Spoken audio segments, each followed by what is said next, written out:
저는 오늘 여러분과 함께 애통의 역설과 하나님의 위로, 이런 제목으로 은혜의 말씀을 나누고자 합니다. 여러분, 우리가 성경을 보면요, 다양한 진리가 들어있죠. 그런데 우리 성경의 매력 중에 하나가 역설의 진리가 들어있다는 거예요. 역설의 진리. 어떻게 보면 뜻과 내용이 뒤바뀐 것 같아요. 굉장히 역설적이에요. 그런데 거기에 아주 심오한 진리가 들어 있습니다. 그 중에 하나가 우리가 좀 아까 같이 읽은 본문의 말씀, 애통하는 자는 복이 있다, 이런 내용이에요. 참 심오해요. 언뜻 이해가 안 돼요.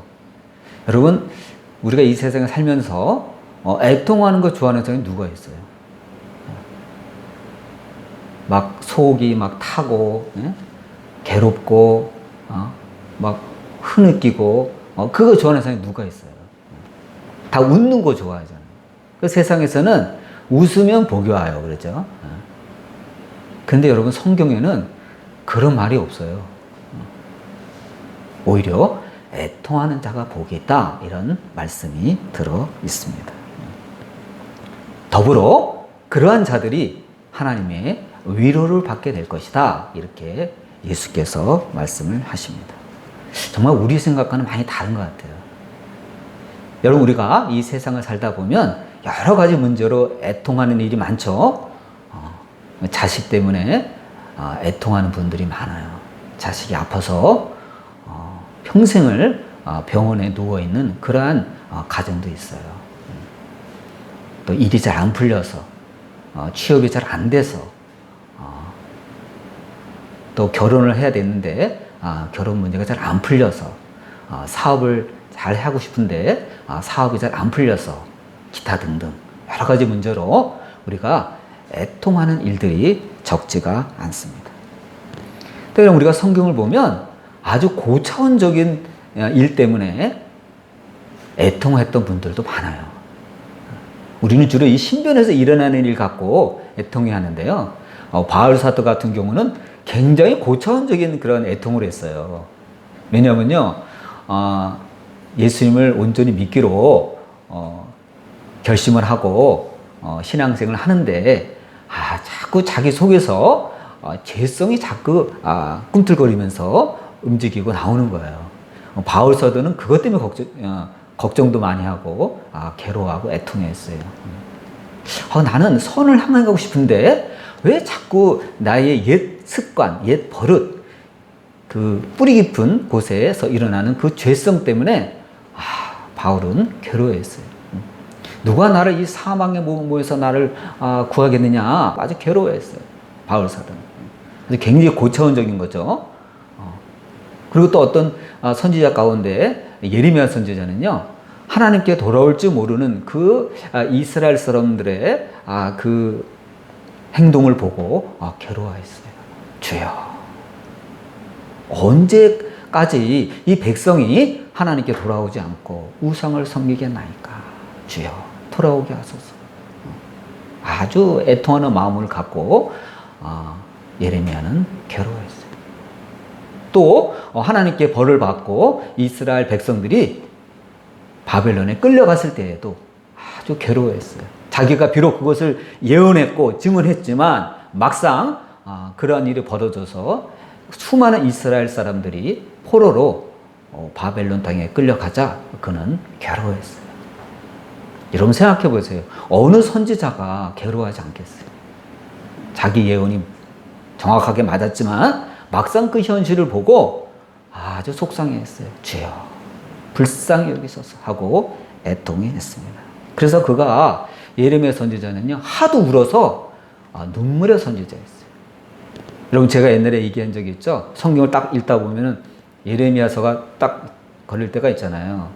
근데 저는 옛날에 예레미야서를 읽기를 싫어했어요. 왜죠? 막 너무 괴로워. 읽기도 괴로워. 예레미야 선지자가 너무 괴로워요. 그래서 그것을 읽을 때마다 그 예레미야 선지자의 그 고통과 그 애통하는 마음이 막 가슴에 들어오니까 그게 괴로워서 읽다가 말고 그런 적이 수시적이 많았어요. 그런데 좀 나이가 들고 신앙이 철이 들다 보니까요, 예레미야서가 끝내줘요. 진짜 복음 중에 복음이 예레미야서예요. 아주 복음에 아주 진수가 들어있어요. 진짜 보약과 같은 책이 바로 예레미야서다. 그런 것을 읽을 때마다 느낍니다. 생명이 들어있어요. 예레미야서. 깊이가 있어요. 여러분도 성경 읽다가 예레미야서가 딱 잡히면요, 야, 진짜 책 중에 책이구나. 물론 성경이 다 책 중에 책이지만 예레미야서를 꼭 깊이 정독을 한번 해주시기를 바랍니다. 네, 여러분, 우리 오늘의 주제가 애통이죠. 근데 이 애통의 주제를 생각하다 보면요, 우리 창세기에 나타나는 세 여인을 그냥 지나칠 수가 없어요. 세 여인이 누구죠? 바로 이스라엘의 3대 족장의 아내들이에요. 아브라함과 이삭과 야곱의 아내들을 그냥 지나칠 수가 없습니다. 이 3대 족장의 아내들은요, 시집 오기 전에는 평범한 가정에 큰 별일 없이, 그 인생에 큰 어려움 없이 살았던 그러한 여자들이에요. 그런데요, 이 세 여자들의 특징이 있어요. 누구죠? 사라, 리브가, 라헬. 공통적인 특징이 뭐죠? 굉장한 미인이에요. 어떻게 이렇게 미인이 이렇게 이스라엘 3대 족장, 할아버지와 아들과 손자에 이르기까지 3종 세트로 이렇게 묶일 수가 있을까 할 정도로 굉장한 일이라 아니할 수가 없어요. 그러니까 미인들은 어떻게 되죠? 자존감이 높잖아요. 그래도 내가 사람들이 알아주는 미인인데, 그런 자존감이 있거든요. 그런데요, 너무 미인이기 때문에 이 미인들을 얻은 이 신랑들이, 이 남편들이요, 목숨을 잃을 뻔했어요. 야, 대단하죠? 부인이 너무 이뻐. 그래서 밖에 외출하기가 힘들어요. 왜냐면 지나가는 사람마다 감탄을 해요. 야, 너무 이쁘다. 그래서 남의 부인인데 막 탐을 냈잖아요. 특히 이 사라와 리브가는요, 너무 예뻐가지고 남편들의 목숨이 위태할 정도예요. 오죽하면 남편들이 뭐라 그랬죠? 자기 아내란 말을 못했어요. 여동생이라 그랬어요. 여러분, 고대 사회에서는요, 좀 무법한 것이 많았죠. 이 힘센 자가 이기는 거예요. 그래서 남의 부인이라도 막 강탈해 가요. 요즘 같으면 있을 수가 없는데 고대 사회에서는 그랬어요. 그러니까 목숨을 잃을까봐 여동생이라 그럽니다. 그러면 어떻게 해요? 오히려 여동생이라 그러면 어떻게 되죠? 오히려 선물을 주죠. 잘 보이려고. 그러한 일이 있을 정도예요. 그래서 이 부인들하고 사는 게 어려움이 좀 있었죠. 근데 중요한 것은요, 하나님이 이 미인들을요, 이 미인들의 자존심을, 이 자존감을 아주 하나님께서 꺾어버리셨어요. 그 방법이 뭐죠? 결혼을 했는데 애를 못 낳는 거예요. 야, 시집 오기 전까지는 굉장한 자존감을 갖고 살았는데 막상 시집 왔는데 애를 못 낳는 거예요. 그 당시 사회는 애를 못 낳는다라는 것은 여자들의 큰 수치였어요. 남의 가정의 대를 끊어버릴 그러한 위험을 갖고 있었던 것입니다. 멀쩡한 여자가 미인인데도 하루아침에 결함이 있는 여자가 된 거예요. 여러분, 주님이 이렇게 난데없이 자기를 낮출 때가 있습니다. 방법이 없어요. 그건 낮아져야 돼요. 내가 이 정도 실력인데, 내가 이 정도 학벌인데, 내가 이렇게 미인인데 불구하고 일이 잘 안 풀릴 때가 있죠. 내가 이 정도 실력이 있는데 그에 걸맞는 인생이 풀리지가 않아. 방법이 없어요. 그럴 때는요, 하나님 앞에 낮아져야 돼요. 그런데요, 하나님은 마냥 낮추시는 것도 아니에요. 때가 되면 높이세요. 때가 되면 하나님이 높이세요. 그래서 이들은 결혼 이후에 하나같이 마음고생을 했습니다. 아브라함의 아내 사라는요, 89세까지 자식이 없었어요. 그 정도 되면 포기 상태 아니에요? 생물학적으로는 끝난 거예요. 89세 할머니에게 어떻게 자녀를 기대할 수가 있어요? 끝난 거죠. 아주 확실하게 끝난 거죠. 그래서 우리가 아는 것처럼 이 사라 할머니는요, 믿음이 없었어요. 아니, 믿음이 없었다기보다 믿음이 없을 수밖에 없죠. 여러분, 89세 할머니가 어떻게 자녀를 낳아요? 과학적으로 볼 때, 이성적으로 볼 때 있을 수가 없는 거죠. 어떻게 보면 정확하게 자기 자신에 대해서 인식하고 있었다라고 보는 것이 정확한 표현일 것입니다. 근데 여러분, 이삭의 아내 리브가죠, 애를 못 낳았어요. 하나님의 섭리예요.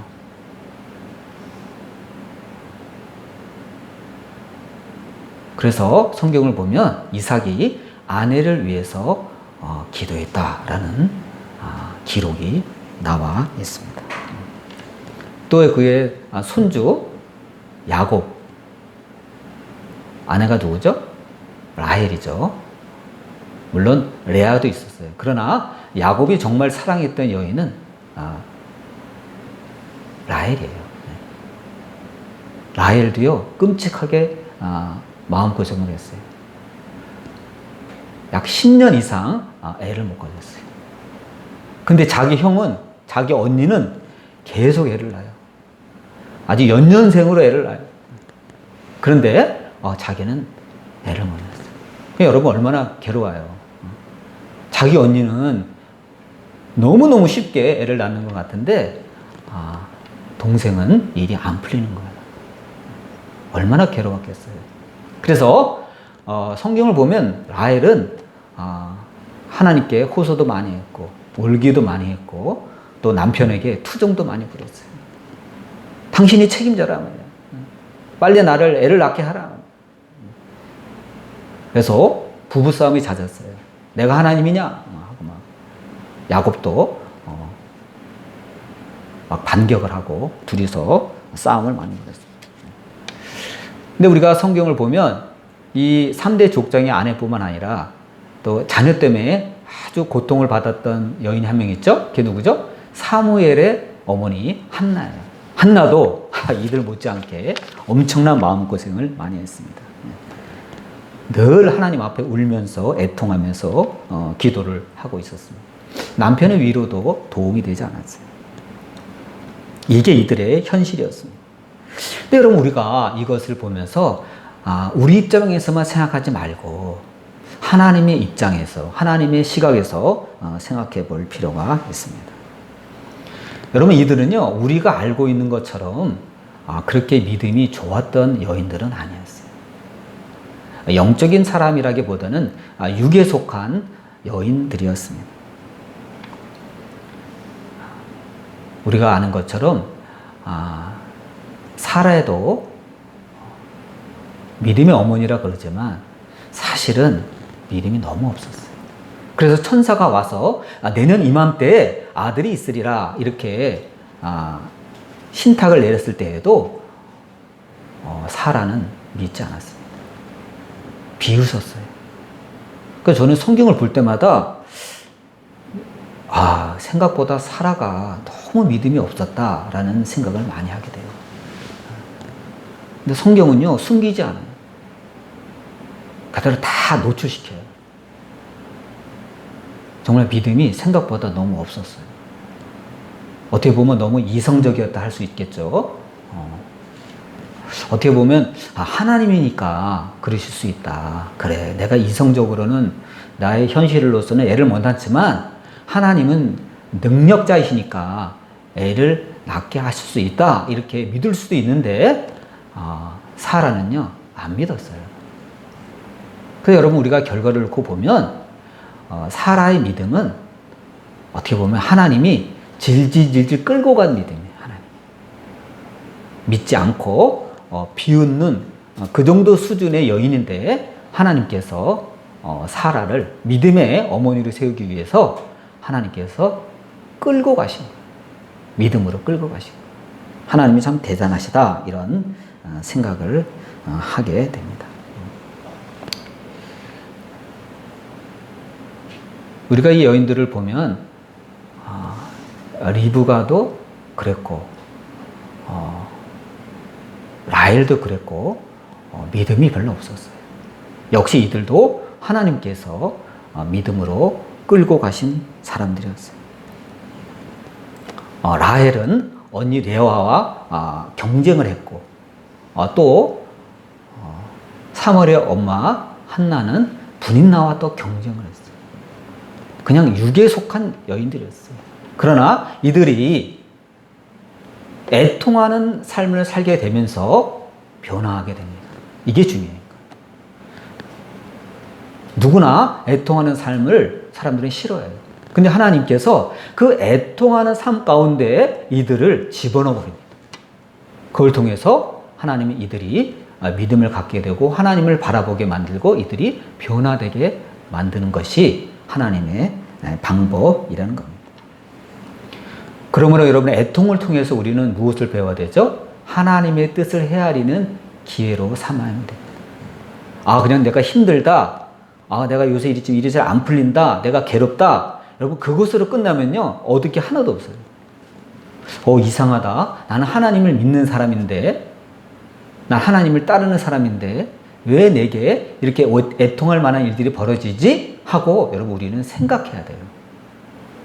생각하는 능력을 키워야 됩니다. 하나님의 뜻을 헤아리 볼 수 있는 기회로 애통을 삼아야만 합니다.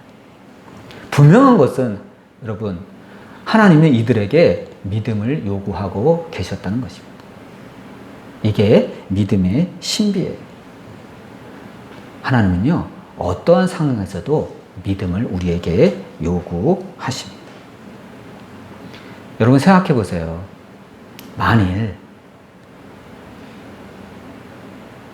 아브라함의 아내 사라가 정말 눈꼽만큼이라도 애를 낳을 가능성이 있었다면 이삭이 태어났을 때 이들 부부는 어떻게 생각했을 것 같아요? 우연히 태어났다 그랬을 거예요. 하나님이 태어나게 하신 게 아니라 우연히 아들이 태어났다 이렇게 생각할 것입니다. 근데 여러분 사라는요 정말 0.0000%도 가능성이 없었어요. 자식을 낳을 가능성이 제로예요, 제로. 완전히 막혀 있었어요. 그러니까 한편으로는 이해가 돼요. 천사가 내년 이맘때에 아들을 낳을 거다 하고 신탁을 할 때 어떻게 내가 아들을 낳습니까? 내가 어떻게 자식을 낳습니까? 하고 두 부부가 웃었던 것이 이해가 됩니다. 근데 여러분 하나님은요 그 단계까지 사람들을 끌고 가십니다. 그 단계까지. 그러므로 이삭이 태어났을 때 이들은 어떻게 고백할 수밖에 없죠? 이것은 하나님이 하신 겁니다. 이 아이는 하나님의 능력으로 태어난 겁니다 라고 그들은요 고백하지 않을 수가 없는 거예요. 그러한 단계까지 하나님은요 이 애통하는 자들을 끌고 내려갑니다. 여러분 우리가 애통하는 문제가 많죠? 근데 하나님께서 이 애통하는 문제를 통해서 나에게 요구하시는 것이 무엇인가, 나의 믿음의 수준이 무엇인가 여러분 우리는 생각해 봐야 돼요. 하나님 이 고백을 받기를 원하실 수가 있어요. 우리가 이것을 생각해 봐야 합니다. 여러분 바울이 애통하는 마음을 가졌을 때 하나님께서 깨닫게 해주신 게 있습니다. 그것은 뭐죠? 우리는 육신을 갖고 있는 이상 죄의 문제를 우리의 힘으로는 해결할 수가 없다는 거죠. 여러분, 죄의 문제는 주님만이 하실 수 있어요. 우리가 죄인이기 때문에 하나님께서 우리를 구원해 주신 거예요. 여러분, 만일 우리가 죄의 문제를 우리 힘 스스로 해결할 수 있다면 여러분, 하나님이 필요 없죠. 그래서 여러분, 우리가 의인이기 때문에 하늘나라 들어가는 것이 아니라 확실한 100% 죄인이기 때문에 100% 하나님의 은혜로 하늘나라 들어가는 거예요. 그것을 하나님께서 바울에게 깨닫게 해주신 것입니다. 우리가 이것을 알아야만 합니다. 예레미야가 애통할 때, 자기 백성을 위해서 애통할 때 하나님께서 어떻게 했죠? 기적을 일으켜 주시잖아요. 끌려갔던 포로들이 70년 만에 다시 고향으로 돌아오는 기적을 일으키십니다. 여러분, 바벨론이 강대국이에요. 엄청난 강대국이에요. 그런데 하나님이 그 강대국 바벨론을요, 깨트리십니다. 이 역사를 보면 그처럼 강한 강대국이요, 그렇게 수명이 짧은 나라도 없어요. 느부갓네살 때 전성기를 이루었다가 70년 만에 그 나라가 문을 닫게 됩니다.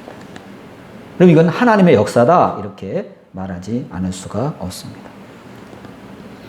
여러분, 3대 족장의 아내들을 다시 우리가 살펴보면 그들은 하나님을 안 믿습니다.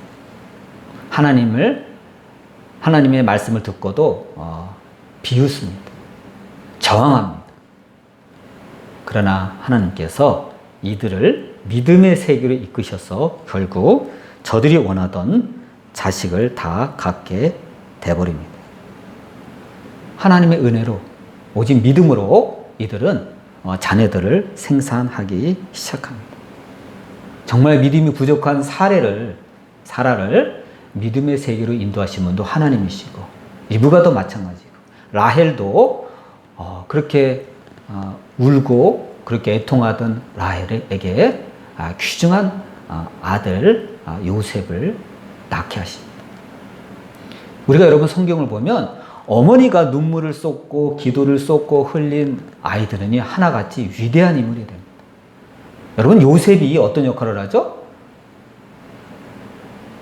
자기 백성을 기아 상태에서 구하는 역할을 하잖아요. 애굽의 총리가 되죠. 희한해요. 여러분, 거저가 없어요. 한나도 그렇게 울고불고 자식이 없어 고생하고 고민했지만 하나님이 사무엘을 허락하셨을 때 그 사무엘이 이스라엘을 살리는 기도의 용서가 되잖아요. 그러니까 여러분, 어머니의 기도는요, 거저가 없어요. 그래서 기도의 자식은 망하지 않는다, 그런 말이 있죠. 망하지 않는 자가 정도가 아니에요. 크게 돼요. 여러분, 모세의 엄마도 얼마나 눈치 보면서 겁을 내면서 모세를 몰래 숨어서 키웠어요. 나중에 도저히 도저히 발각돼서 도저히 이건 버틸 수가 없어 나일강에 이렇게 갈대상자에 넣어서 흘려보냈지만 하나님의 역사로 애굽의 공주의 눈에 띄어서 입양돼서 위대한 지도자로 거듭나잖아요. 참 신기해요. 여러분, 삼손도 어머니가 애를 못 낳아서 굉장히 고민을 많이 했죠. 하나님 앞에 서원을 하잖아요. 나시린으로. 근데 삼손이 이스라엘을 또 구하는 사사가 되잖아요. 그러니까 여러분, 기도는 공짜가 없어요. 여러분, 우리가 기도할 때 하늘에 그냥 흩어져 버리는 게 아니에요. 놀라운 하나님의 역사를 이루는 것임을 믿으시기를 바랍니다. 이처럼 성경에 수많은 사람들이 그 애통한 결과는요, 모두 다 복이 되어 돌아왔습니다. 이처럼 하나님께서는 애통하는 사람들에게 복을 주셨어요. 위로하실 뿐만 아니라 실제로 눈에 보이는 복을 주셨습니다.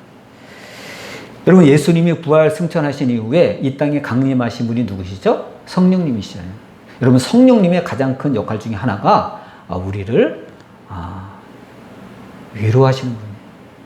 우리를 돕는 분이세요. 예수님께서는 하나님 우편에 앉아 계시지만 성령께서는 예수님이 하신 일을 이어받아서 이 땅에 지금도 우리를 돌보시고 우리를 격려하시고 우리를 위로하시는 역할을 하는 것이 바로 성령님이라는 것을 알아야 되는 것입니다. 이처럼 애통하는 자에게는 하나님의 위로가 옵니다. 여러분에게 애통하는 문제가 있다면 하나님을 믿고 의지하시고 낙심하지 마시고 성령의 하나님의 위로를 받으시기를 주님의 이름으로 축원드립니다. 근데 여러분, 우리가 이 세상에서 받는 위로는요, 어떻게 보면 좀 제한적이에요. 그럴 수밖에 없어요. 왜 그러죠? 우리가 사는 이 세상은요, 천국은 아니잖아요. 세상이에요. 하나님의 영과 마귀가 공존하는 어떻게 보면 영적인 싸움터예요. 그래서 우리는 하나님의 위로, 하나님의 격려와 하나님의 도움을요, 그때 수시로 받아야 돼요. 그러지 않고서 우리가 살 수가 없습니다. 진짜 위로, 진짜 격려는 어디 가서 받아야 되죠? 하늘나라 가서 받아야 하늘나라. 하늘나라 가면 우리가 받아야 될 모든 위로와 격려가 하나님의 온전한 은혜로 다 주어지게 된다는 것입니다. 우리가 계시록 21장 4절을 보면요, 이와 같은 말씀이 있어요. 모든 눈물을 그 눈에서 닦아 주시니 다시는 사망이 없고 애통하는 것이나 곡하는 것이나 아픈 것이 다시는 있지 아니하리니 처음 것들이 다 지나갔음이러라. 장차 천국에 완벽한 위로를 받는 천국의 주인공들이 되시기를 바랍니다. 여러분, 우리는 애통한 심령이 되었을 때 비로소 겸손해질 수 있어요. 눈물을 통해서 세상을 바라보았을 때 맨 얼굴로 보는 것과 눈물을 통해서 보는 세상이 다릅니다. 겸손해졌기 때문입니다. 애통의 눈으로 봤을 때 그동안은 감사하지 않은 것들이 감사로 느껴지기 시작합니다. 이게 하나님의 은혜구나. 이게 몰랐는데 감사할 제목이구나 하고 겸손한 마음으로 하나님 앞에 겸손하게 됩니다. 그리고 간절히 기도하게 됩니다. 정말 기도 제목이 이거구나 하고 하나님께서 깨달음을 주십니다. 이러한 애통하는 심령에 하나님의 복과 위로를 받고 축복을 받는 여러분이 되시기를 주님의 이름으로 축원을 드립니다. 기도하시겠습니다.